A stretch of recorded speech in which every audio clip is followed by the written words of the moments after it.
Welcome to this episode of Thrive With Us. Today we're talking about a very important topic, which is connection in adulthood. Friendships are really key to our well-being, but they can be really challenging to form, especially when we're a little bit older. I'm joined today by Chasity and Judy to unpack this phenomenon. Welcome, Chasity and Judy. Thank you for joining me. Thank you for having us. Yeah. Hi, Sarah. It's great to be here. So as I was saying a few minutes ago, we are going to be talking about friendships. I know the three of us sort of went back and forth on different things that we can cover in today's episodes. And this was something that we all flagged as important. What are you observing professionally and personally when it comes to friendships in adulthood? Well, I think that the reason why this topic was important to me is because I'll get to the professional point in a second, but on a personal level, it's something that I feel every young adult goes through, where they suddenly look around and they're like, wait, where are all my friends at? And especially after high school and university are over and you get into the real world and then you go into different life stages and everyone else gets kind of scattered around. Making friends feels a lot more difficult than it used to. And so I also see this at the clinic. A lot of people moving to Dubai, like they struggle a lot with making friends. And because they spend most of their time at work, it's like, do I make friends with my work friends? How do I make friends with my work friends? And so I just think it's an important topic to dive into. I think it's challenging because when you're an adult, it's not as easy. You don't have as much exposure to people and then have that kind of common free time. So kids are in school, they have the shared recess, they have the shared free blocks depending on their age. They're expected to be kind of getting to know each other and deepening those social connections. For adults, yes, if we are working outside of the home, then we do have people that we work with, but that expectation and that opportunity to engage isn't really there. And then as you were kind of referencing, it's like, well, do I want to be friends with people at work? And then are there any boundaries or parameters or things that I need to be mindful of if I'm going to be deepening that kind of a relationship? And even as you both just described it, I think what stands out for me on the topic is just how much in our earlier years, it's a process that we're not super conscious about. We're just kind of thrown together, and this is who you kind of sit with, and this is who you are on the playground playing with. And as you transition into adulthood, it's much more conscious around, oh, I'm going to have to make an effort, or I'm going to have to meet up with people. I have to schedule things. I think that's the thing that comes up time and time again in Dubai and working with folks clinic-wise, that everything has to be so scheduled. And during a period of our lives that our formative years, it was really effortless. Now, I don't want to underestimate emotional and laden with all sorts of just intensity, but you go from this, it's kind of laid out there for you, and you flip between different social groups to, well, if I want to have a deeper connection with this person, I'm going to have to set aside time. We're going to have to schedule things. And then that evokes a number of, well, do I reach out to them? Yes. Or do they reach out to me? Or I don't want to come on too strong, but I really like them. Almost like dating. It's exactly like dating. Exactly. No, dating, genuinely, it feels vulnerable like dating. And it can strike up these thoughts of self-doubt, like, why would even people want to be friends with me? This is so awkward. I don't want to come on too strong, like you were saying. And it's then this, oh my God, I'm going to have to put myself out there. Yes. And friendship rejections can feel just as bad as like, relationship rejections, romantic relationship rejections.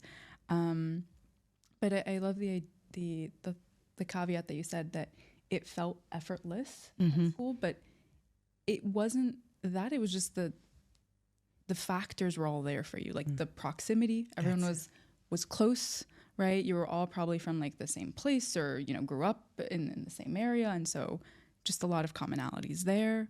You have structured time to spend together. I think you were saying like the block of like recess time, and you just get together. And in adulthood, that's all out the window. Like you have to make the effort to put that on the calendar and reach out to people. Yeah. And I think the context is really relevant for a couple of reasons, as you were both sort of saying. You do have to make that time, carve out that time. And in our context, life is very go, go, go. And even with the best of intentions, especially in adulthood and that part of your life cycle, whether you have a young family or your career is kind of taking off or a combination of those things, time is your most precious resource. And as much as you might be motivated to deepen those connections with others, it might not be possible for reasons outside of your control. At the same time, as someone who has kind of moved to a few different places as an adult, I would say that here is the easiest place to make friends as an adult. And I think the reason for that is because most people have moved here at some point in time. And so that same, like you were just saying, Judy, like in other places where people kind of are born and raised in a certain neighborhood or within, you know, kind of bordering neighborhoods, they don't even necessarily understand that a newcomer doesn't have that built-in social network. And so breaking into that is quite tough. Here it's a little bit easier, but then people are so busy. Yeah. And it's funny, as you were saying, it's a bit easier. I found myself saying, I don't know if I agree with that, Sarah, because I do agree with it is more social. There's a really vibrant going out culture. There's great food. There's amazing venues. There's always something to do. It really does feel like the city that never sleeps. And so there's a ton of activities. But I think in terms of coming together and being social, there's that transition to, is this person a person I would call if I, for example, thought I was having appendicitis and I need someone to take me to the hospital? Is this a person, you know, who's the emergency point of contact for my children at school if I'm unreachable? Or is this the person I call to, you know, when I'm having something really difficult in my family life? And so I think it's very social. And so you end up feeling like there's things to do when you're busy, but when you're talking about those deeper connections that make you feel that, where we really get the mental health, the well-being benefit, that takes years to develop. And there was something, Judy, that you were saying earlier about the proximity. And if I were to be a nerd for a moment, and I can't believe I'm saying this, but we're just going to lean into it. You know, if we were to sort of break down the little emotional pieces or what people experience when they're in proximity to each other, it's almost like when we're young, we become friends because there's a principle of exposure therapy. And so if you think about a recent event where you got together with people that you're trying to form a relationship with or trying to get to know, you're maybe a little nervous going. You're there. Who am I going to sit next to? What am I going to talk about? Maybe you are thinking of different conversations that you might have in your head, and you sit next to the person and you're like, so, you know, how's your day? Or this weather's really hot. And then in your mind, there's the sort of anxiety or anguish or discomfort around like, oh, that sounds stupid. Why did I say that? Or, oh my gosh, they look bored. Or would they would really rather be talking to someone else? And then you go home. So it doesn't end there. No. And then you replay conversations in your head and you think, oh, I never want to do that again. Now, part of it may sound like I'm teetering into a little bit of social anxiety. And, you know, we can think of it along a spectrum, but, you know, if you think about a school environment, you know, you have to get right back in there the next day. You don't have that luxury or, you know, unfortunate circumstance of time passing that may evoke more apprehension around meeting up with people again, because it is a lot of emotional labor to stay in that social space. And I think it's also, again, when you're an adult, you can have to be deliberate about, you know, spending time, being vulnerable, right? Like sharing things about yourself. But in school, it's like we're all going through the same things at the same time, especially when it comes to puberty, right? And girls getting their periods at the same time, developing crushes, breakups, you know, it involves less stress on like we have to talk about everything. It's just that we're witnessing each other going through everything, and that kind of creates that bond. But as you were saying, like in adulthood, you kind of have to put that effort in. Yeah, you do. and it's like you have to be vulnerable and authentic, but not too much. Right? I don't know if it's because we're therapists sometimes, but I've had people find out I'm a therapist and then suddenly Oh, yes. it's the oversharing. And it's because there's that nervousness of, I want to be friends and I want to be friends quick and I want to reach that level of vulnerability. But there was, I was reading up about this study from, if I'm going to nerd out here a little bit. Okay, good. See, this is joining. We're mirroring. Yes, you're trying to comfort me with your own sharing. I'm also a nerd. It's great. I love it. But there was a study from the University of Kansas, and they were studying friendship. And what they found was if you wanted to move from just being an acquaintance to being a casual friend, you needed 40 to 60 hours. Oh, wow. And if you needed to move from a casual friend to a friend, you would have to have 100 hours there that you have to put in.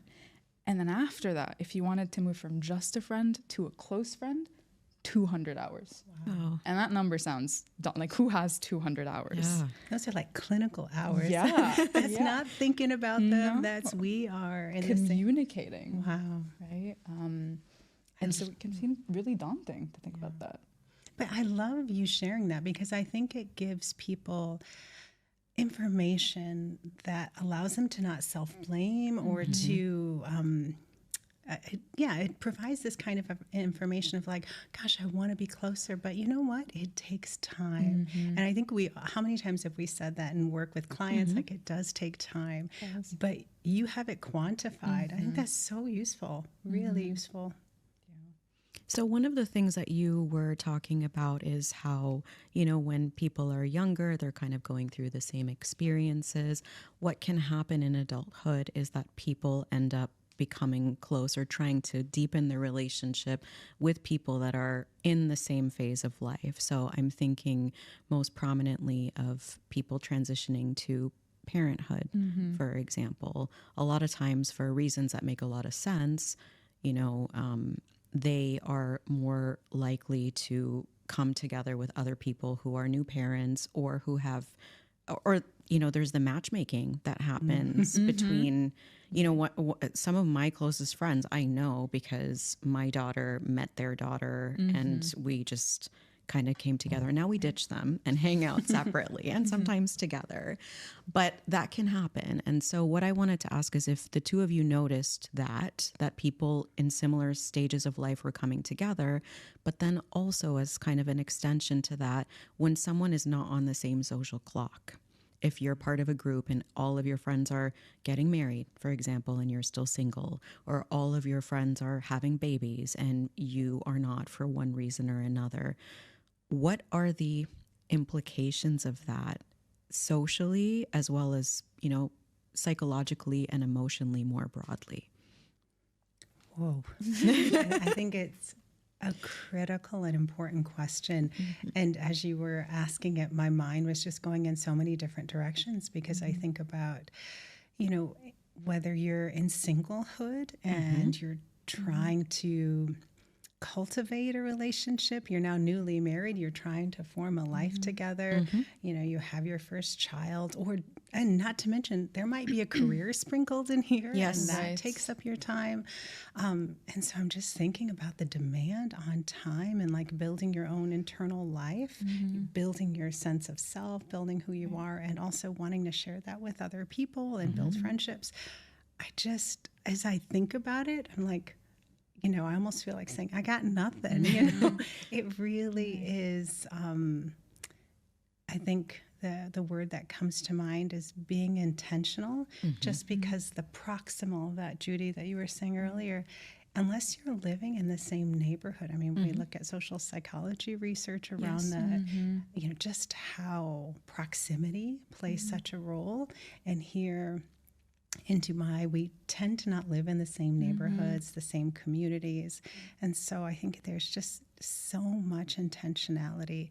But at the same time, if people aren't in the same stage of life, it is easy to fill in your maybe non-consistent availability with a narrative that, you're not prioritizing the friendship or and you're time, your availability will change and shift depending on where you are career-wise, relationship-wise, and with children. I know for me personally, like there's, at the end of the day, you know, I don't know how many WhatsApps that have come in.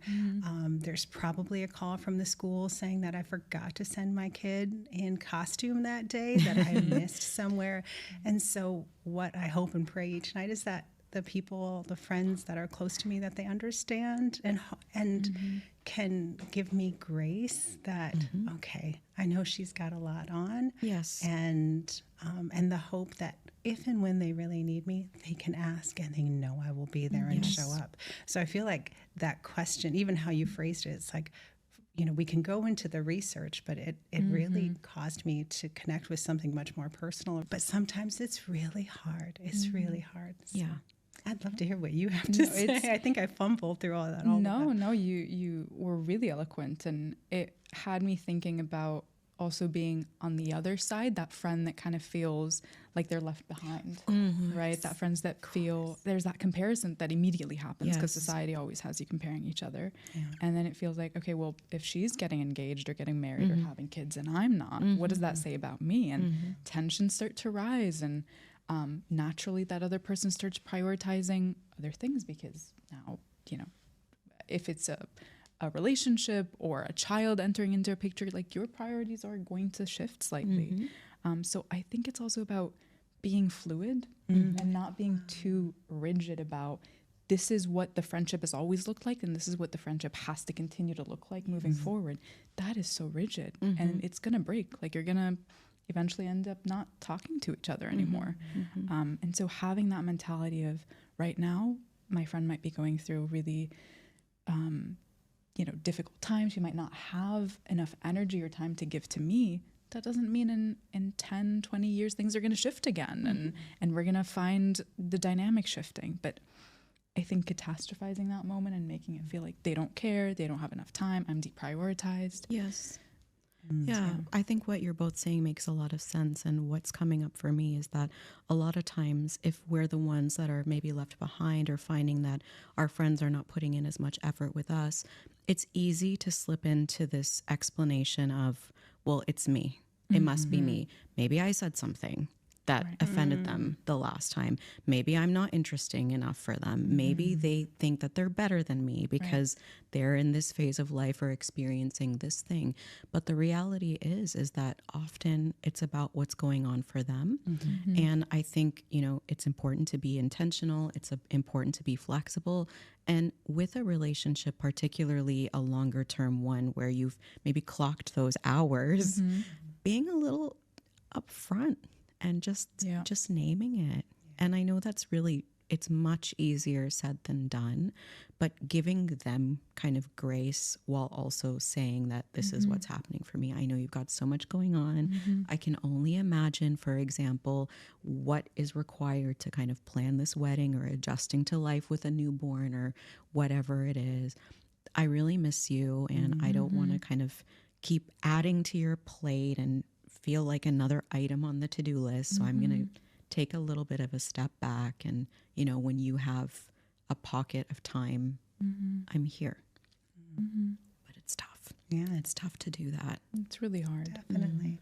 I find myself, as you're talking, even thinking about couples therapy around, the importance of asking for what you need and being able to communicate a need, but also being able to receive it. And I think sometimes when we're talking about, like for my own, what I shared earlier about asking for grace at the same time, I also have I don't know how to say it, not a moral obligation or, a moral commitment or some kind of commitment or duty or something to the friendship. It's not fair to put the burden of responsibility on the friend that may be at a different stage of life to say, oh, well, they're busy. They have a lot going on. And yes, that may be true. At the same time, it is important to, communicate or find some ways, even small ways, to let that person know that there is connection. So they're not filling in the empty space or the not as involved contact with, well, I guess they're just kind of moving on with their life. I think what I was getting from what you were sharing is that, you know, there are two people in this friendship dynamic, and both people need to be open and upfront about what it is that they need and what it is that they can do, and maybe expecting or demanding that one person is kind of the one that initiates and kind of maintains the contact is a bit unfair. And that in terms of maintaining that connection, it can be done in different ways. Because it doesn't have, maybe, you know, the earlier phases of the friendship, you know, it was going out at night or meeting up for a happy hour or those kinds of things. But maybe it's meeting up for a walk or breakfast, or, you know, we're both so exhausted. We both want to catch up on some reading. So we're just going to find a cozy cafe, bring your book, and we're just going to sip on tea for an hour. Yes. And so even, and, you know, it much like a romantic relationship, a platonic friendship changes over time, and the more flexible, like you were saying, the more flexible and responsive it can be to those phase of life changes, the deeper it becomes. It had me thinking of I have a long distance bestie, and we weren't long distance for a little bit, and we were closer in proximity, and so it was easier. And then I kind of moved away and she moved away, and the effort that had to be put was just really so different from anything we've ever, it was just so, again, easy before. It felt so easy.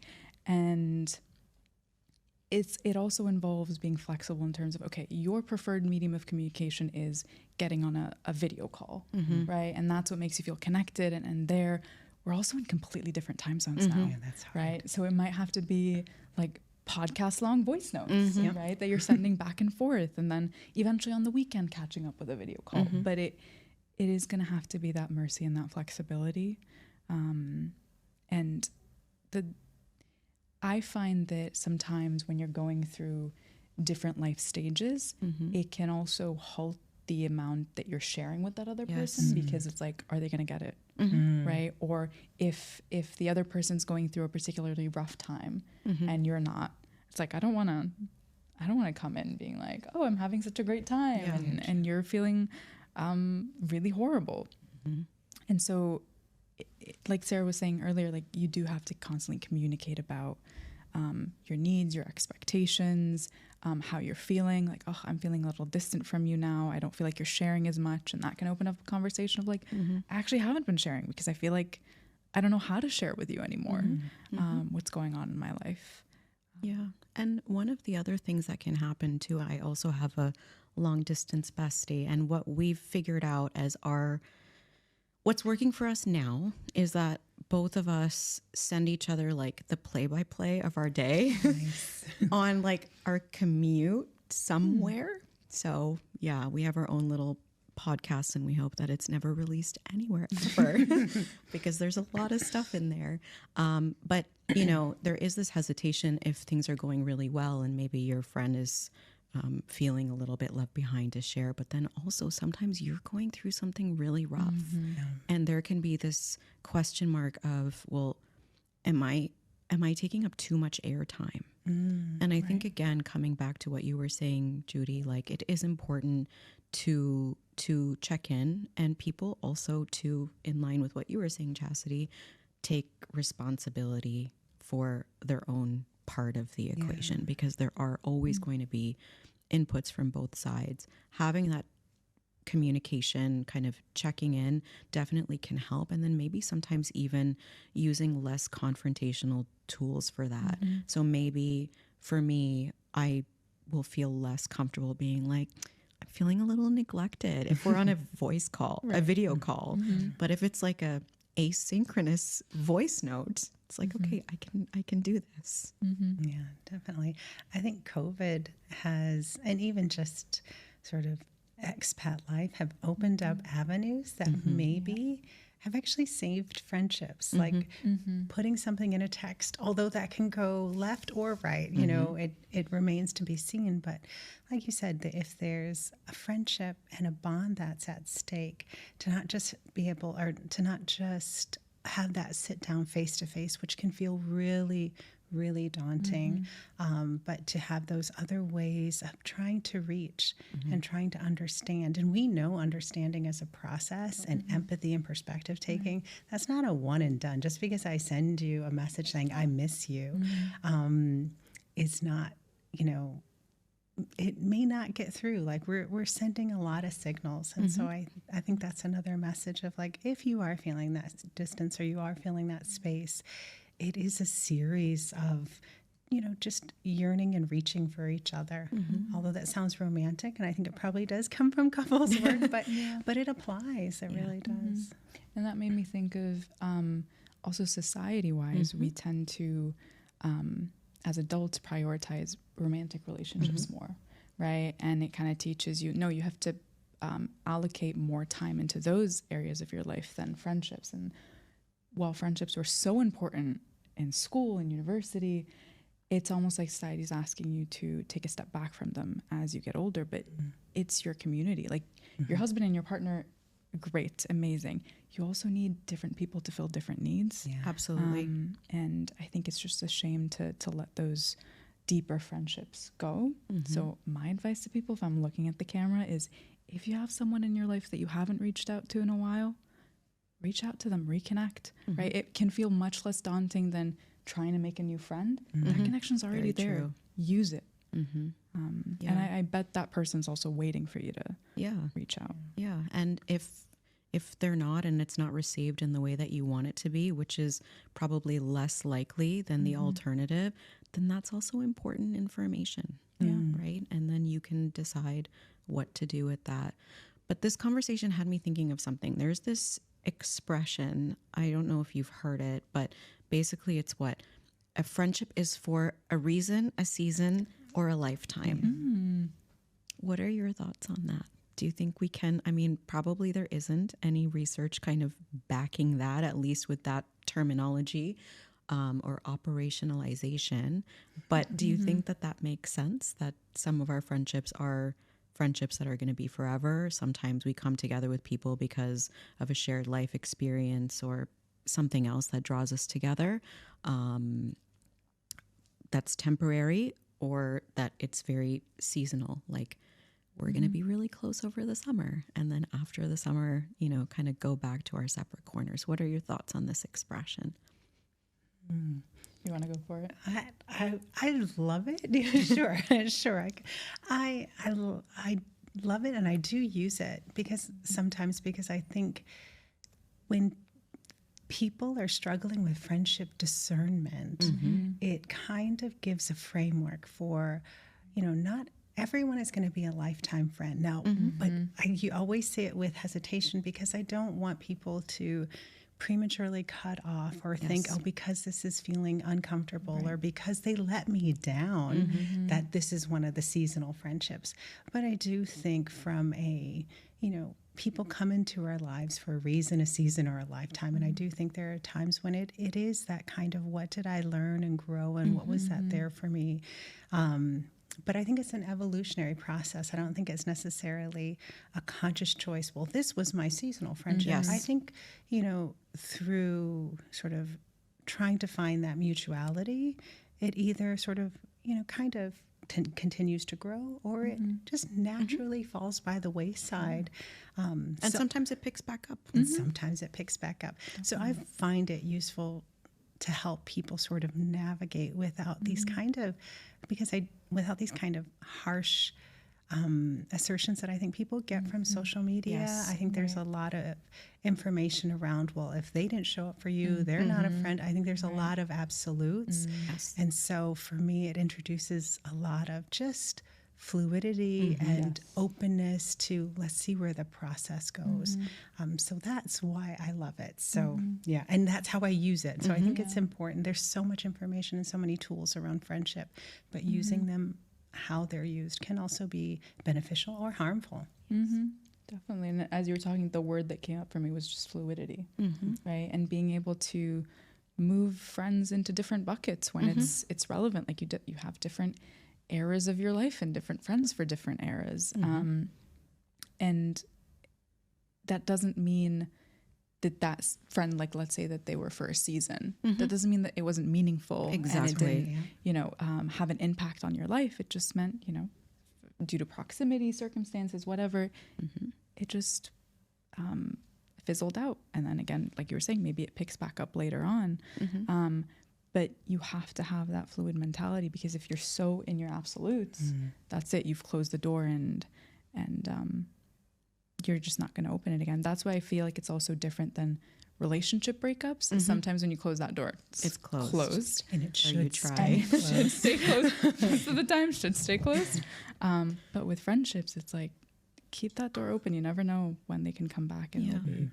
No, I agree with what both of you are saying. And what really stands out to me with that expression is the concept of fluidity. And I think that there's just this idea that people don't always recognize the end goal of friendship, or meeting someone new or connecting with someone new, is not always the same.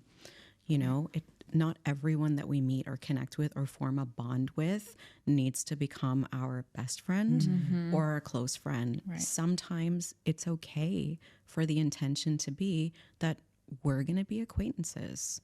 We're going to be, like, I know at my daughter's school, I always sit next to this particular mom, and we catch up there, and we enjoy each other's company there.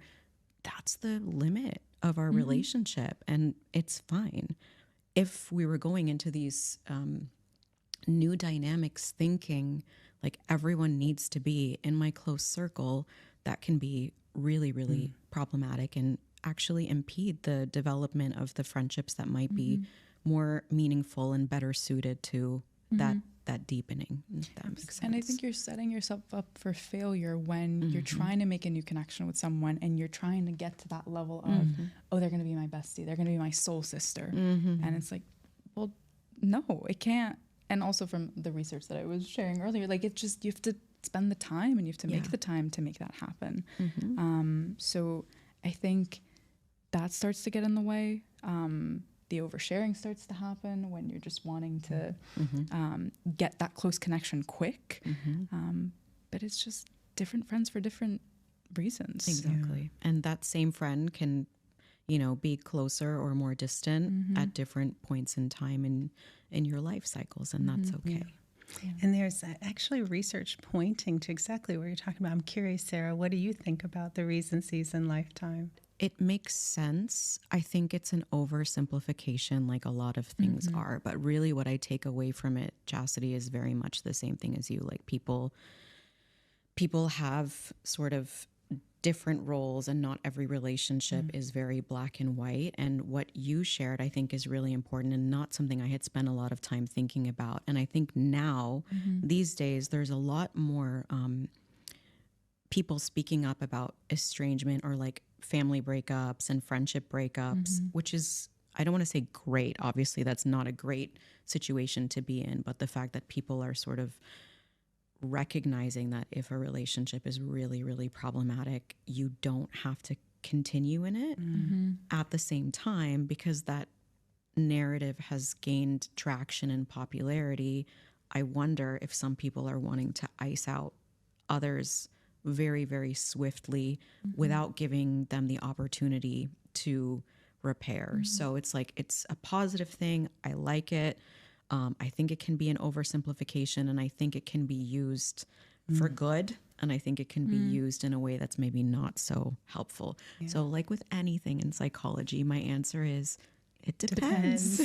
Absolutely. Absolutely. But even the way that you both were describing, like, you know, friendship and degrees of friendship. And I think this is a struggle. Like, I'm struggling with the language. Like, we just have one word, friend. And that could be, you know, the acquaintance that you sit next to and have, you know, a little chat, and it's enjoyable. And the person that, you know, you call when everything, you know, feels like it's crumbling around you. And when we look at the research, what it shows is that having degrees of how we connect, whether it's the barista making our coffee, the dude that's bagging our groceries, like, hey, how are you? Oh, you usually get a flat white this morning. You getting a cappuccino. What's going on there? And it's just having those moments where we take an interest in the humanity of someone else and they take an interest in ours. Yes. And the barista and I are not going to be best friends. We're not going to, sort of set up a play date for later that week. But those moments of feeling connected to your community, Yes. And almost this sort of, if we were thinking about a framework, this sort of concentric circles framework, who are the people you're closest to, and the people that are in an outer ring and an outer ring and an outer ring, like a much more... it's a bit of the reason, season, lifetime, but in a more helpful format that isn't like, okay, well, that's done. But it's like maybe they've moved into acquaintanceship, or maybe they moved into someone who I'd be happy for, and if I run into him in the mall, we'll have a nice little catch up. But that's the extent of it. And so sometimes having those mental frameworks, which we don't have a lot of. If you look at social media, if you look at the sort of TV shows and movies that we consume, it's really unrealistic and highly unhealthy sometimes representations of friendship. So I think we need more language. We need more language to help describe the nature of the relationships we have with each other. Especially, I think about that and I compare it to social media, for example. Like Instagram, sure, they're called followers, but I remember like with Facebook, they were called friends. And then you have 500 friends. Who has 500 friends? Like that's a lot. And to nerd out again. Do it. There's a research study by Dunbar. I think it was done in the 1990s or something. And he came up with the Dunbar number, which says... I think this is the one I was referencing just now. Yes. As we were talking about, I was like, that's it. Yep. Which he says that you can only maintain 150 close connections in your life, like really maintain those. And of those, you have 5 that are your ride or die, right? Those are like your partner, your family, your best friends. And then after that, you have 15 close friends, right? That are really loyal, that are there. You might not talk to them all the time, but you make sure to be vulnerable and catch up with them when you can. And then you have the other people that you might invite to a big party that you're having or to a wedding that are still part of your ecosystem, but not in your daily life. And I find that social media really warped that for us. Yes. And it made us feel like everyone has all of these friends. And I feel like I can only maintain 5. Like I can't keep up with everyone else. So yeah, that's what that made me think of. So I was wondering as well, like we've spent a lot of time talking about friendships, and we've kind of made reference to some of our own friendships as women. We haven't really talked about friendships for men. Do you see that they're any different, or there's any kind of nuances or layers there? Are friendships as important to men as to women? It depends. It depends. Do you want to go for it? Oh, over to you, Judy. I can go. Go for it. Okay. Please do. Good gravy. They can look different, and I think women tend to, again, this is a generalization, but they tend to go into more didactic friendship where it's just 2 and they build on that vulnerability and that communication, and that lets you talk about yourself more when it's just 2 people. You share experiences, what happened with me, this is what happened with you. With men, it tends to be larger groups of men just congregating, and it's not talking about, the self is not centered there, right? It's talking about maybe political events or talking about the news, sports, and it's not centered on, hey, let me tell you what was happening earlier with my kids or my wife and my family. And so the connections can seem less deep or less vulnerable. And again, this is not to generalize. Some men have really deep connections and bonds, but this is kind of what I've observed, especially in the clinic. Yeah. Men coming and just being like, do you talk to your guy friends about X, Y, Z? And they're like, why would I talk to my guy friends about? That's why I'm coming to you. Yeah, exactly. No, and I hear what you're saying. And of course, there are generalizations, and there's no way that we can paint all men or all women with broad strokes. And people are going to be different at different points in time. But as you were sharing that about men kind of congregating and talking about all of these things, like imagine a man just shows up to this group environment where they're watching, I don't know, whatever sports thing is happening, or they're having a serious conversation about whatever stuff is in the news. And someone goes, yeah, my wife, she just irritated me to no end. Wait till you hear what she did. Like, how do you even think that would be received? No. They'd look at you like you grew a third. Like, no, absolutely not. Sort it out on your own is kind of, I think, part of the mentality. And then kind of going back to what you were saying about why people come to the clinic, sometimes that feels like it's the place and the space to be able to kind of drill down into some of these things that might be less socially acceptable for men. And although that is probably changing for, adult males now compared to generations past, there still is a hesitation. And I imagine that some of the men that are there in that environment will be like, dude, like, just watch the game. Just, that's what we're here for. We're here to kind of put a pause on all of that noise that's happening in our lives and just be. Right. And I find that to kind of go back to the episode that we had filmed about different kinds of intimacy and vulnerability, I find that men thrive with experiential intimacy, which is like doing experiences together, right? As opposed to talking about their feelings or what's going on. And so I think men, again, generalization, but for the most part, they keep the friends that they had like in high school, but they only talk to them like once every 2 years. But it's because they didn't have to share what they were going through. They were just going through it together at the same time. And that also might be why, people that serve together in the military also form those brotherhoods. It's not like they're sitting there talking about their feelings, but they're experiencing a lot of different either traumatic events or lifestones. Is that the... I like it. No. Lean into it. Milestones.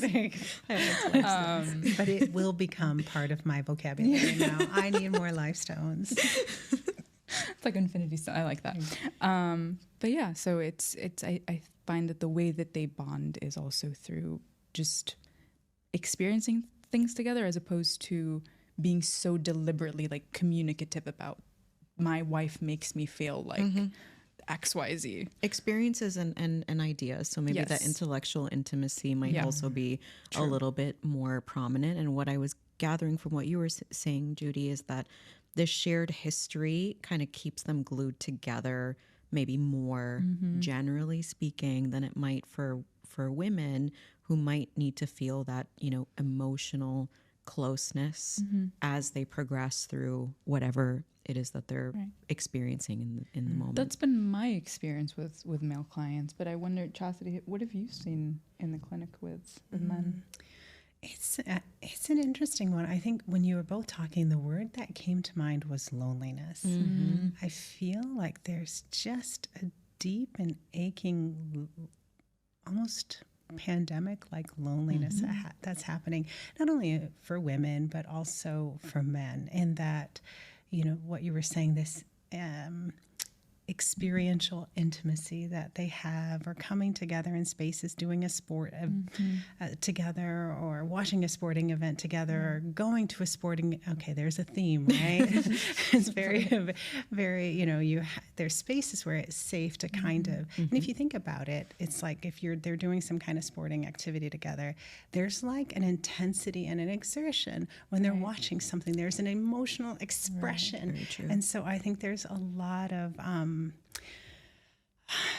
sort of, what's the word, where it's not, I think it's a psychoanalytic or psychodynamic word, sublimation, where it's supposed to go this way, and or reaction formation is one of those.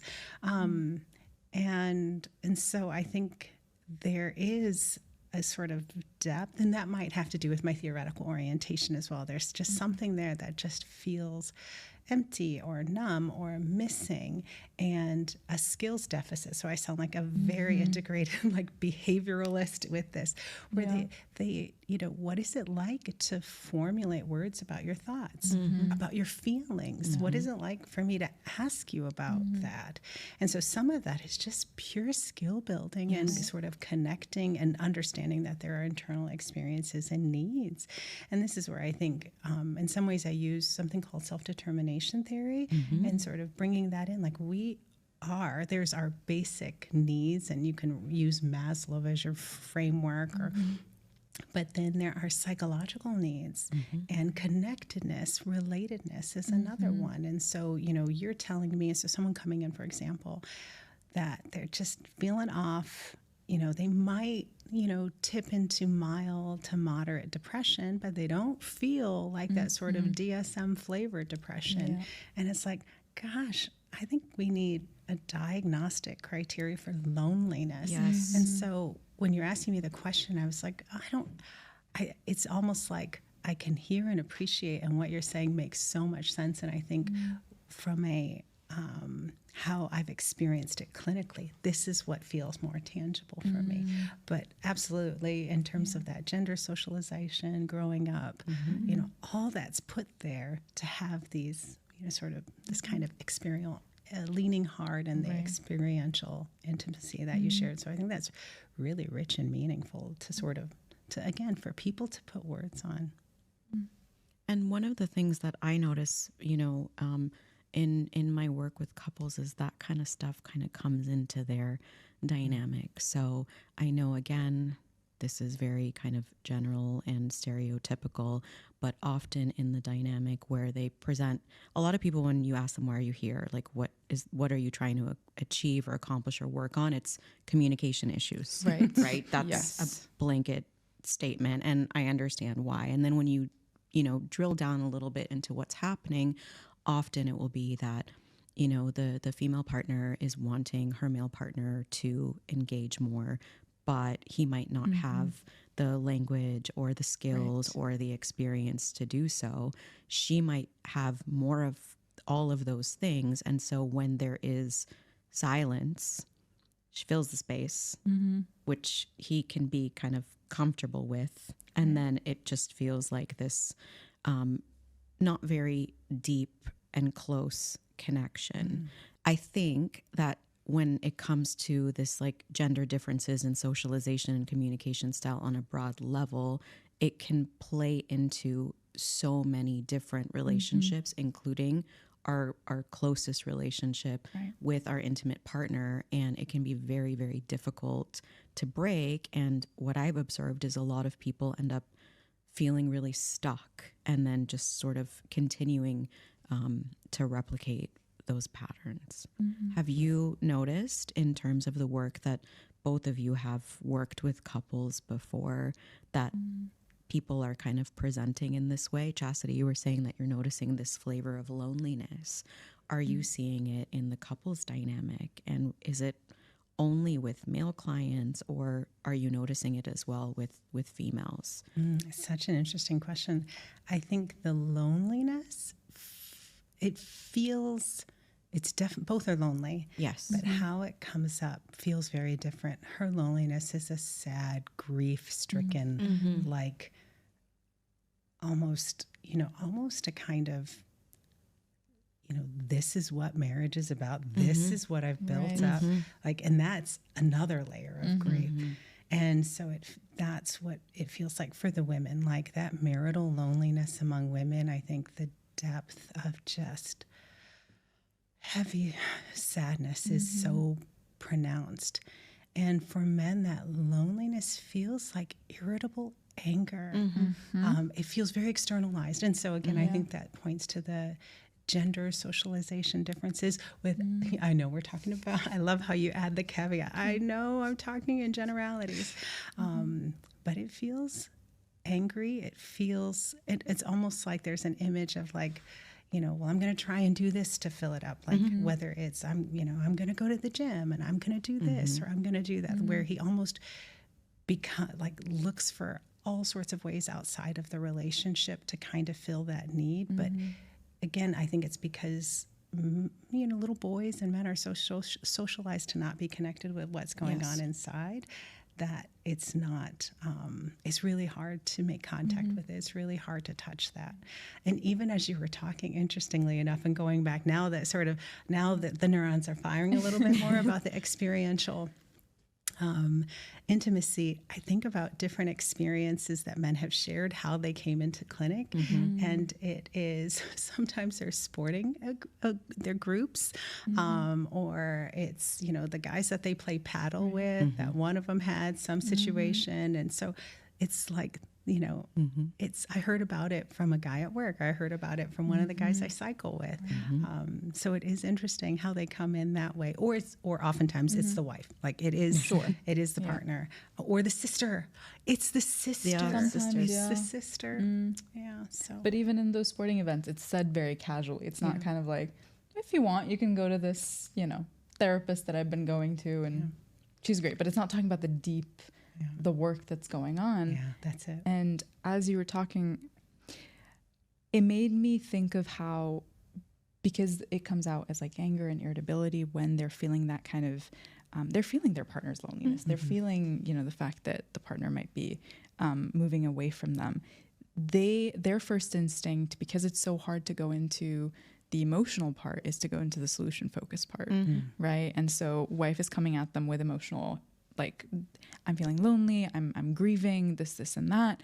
And they're coming at it with, well, okay, I'll go to the gym. Let me fix this issue for you. Let me do this. And it's like, you're not getting it. But because it's, again, we go back to the emotional literacy. It's not socialized in them from a young age. The message of I want to feel more connected to you is not always noticed or well received, and it can be definitely quite challenging. So we're almost out of time, and so I just wanted to take a few minutes to ask both of you about any tips, feedback, advice. I know this episode has been sprinkled with that for our listeners, but as we were saying earlier, there is this almost pandemic, to use your word, Chasity, of loneliness. So a lot of people watching probably are wishing that they were more connected, either to someone already in their life or wanting to broaden their social circle for whatever reason. What would you suggest? What are some things that they can do today, tomorrow, and over kind of the longer term to feel more socially connected and less isolated? Do you want to go for it?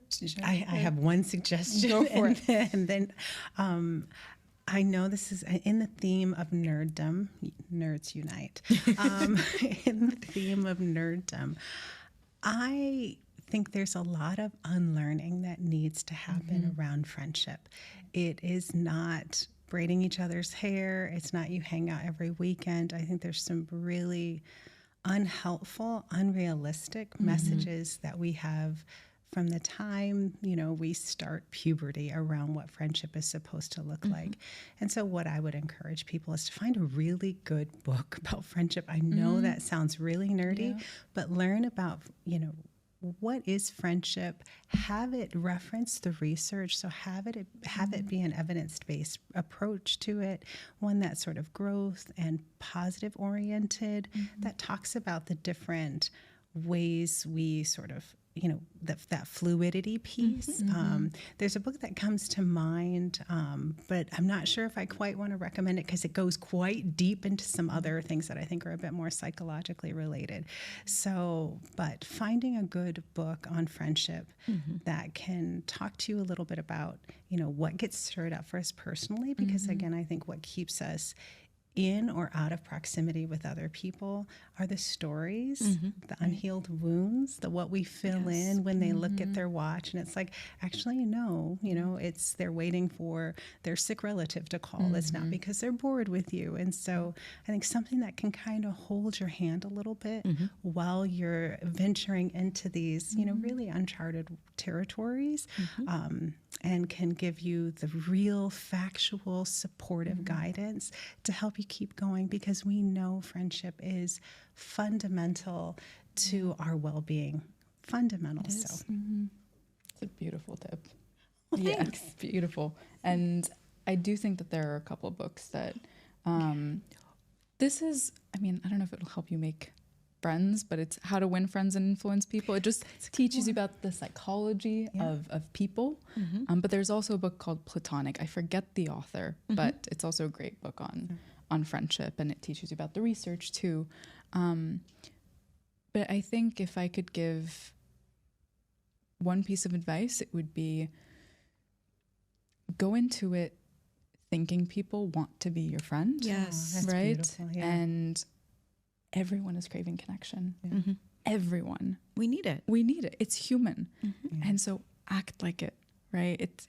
Don't just go to the party or conference and just sit in the corner with your phone like that. No one's going to approach you with that attitude. And so act like people want to be your friend. Give off that energy, and that energy is going to come back to you. I'm a firm believer in that. So that would be one of my tips. Take your time. Like we were saying, like don't rush into the friendship. Figure out, is this a person I'd actually want to be friends with? What about them do I like? And instead of the focus being, do they like me? Am I entertaining them? Do I seem awkward or weird? Do I like them? Do they bring something interesting to the table? So shifting to that narrative instead, I think would be helpful. And also join clubs. Join clubs. I don't know, what are they called?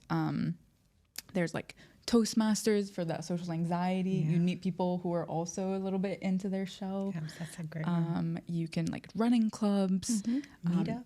Meetup is a good one. Hiking club. Hiking club, trivia nights. Like there's so many. Find your people because they're out there. And that just helps you guys, I don't know, unite. So Yeah, I think those are really, really helpful and practical tips. Some of them are kind of more, strategies that you can act on now, and some of them are more just kind of getting to know yourself a little bit and self-reflective. I think for me, a couple of things that I think would be really important is to just, in line with what you were saying at the end there, Judy, just do something, take a step. A lot of times when we are feeling a certain type of way, we're wanting to make that go away. And it feels like a mountain to climb. Like you don't need to solve your loneliness problem overnight. right. But Googling a hiking club or reaching out to reconnect with somebody that maybe you are in less frequent contact with, it's one small step, and it can help kind of build a little bit of momentum and hopefully some positive change. And then in line with what we were talking about throughout this episode, I think what's really important is to remove the spotlight from ourselves and be a little bit more gentle with ourselves and not kind of take everything personally. Sometimes they are looking at their watch because something important is coming up. Sometimes they're yawning because, they didn't sleep well the night before. Sometimes they're yawning because you just said something super boring. But does that mean that they don't like you? Absolutely. No. And I think this is important. That a big piece is self-acceptance. Yes. You are not the funniest, smartest, most. That sounds terrible. Please delete that. Oh my God, I just went rogue. No, I like that because it puts pressure. It is. And you're just like, I need to be the funniest. I need to be the most perfect. So no, don't delete it. It feels very performative, right? And you don't need to, you can show up authentically. Absolutely. Absolutely. So just that, knowing that, you're probably going to say boring things, and you're probably going to step in it. And yes, there might be people that kind of want to talk, and maybe they have something going on, and you can feel that, and just, sort of not having it be about you, not having it be about, not linking that to your self-worth, and just honoring it for what it is. Yeah. Well, thank you both so much for all of your time and your insights today. I think it was a really helpful episode for anyone craving more connection. And I think that probably applies to most people these days. So, as always, if anyone wants to find you, they can find you at Thrive. Thank you, Judy and Chasity. Thank you. Thanks, Sarah. Thanks, you. Judy. Thank you.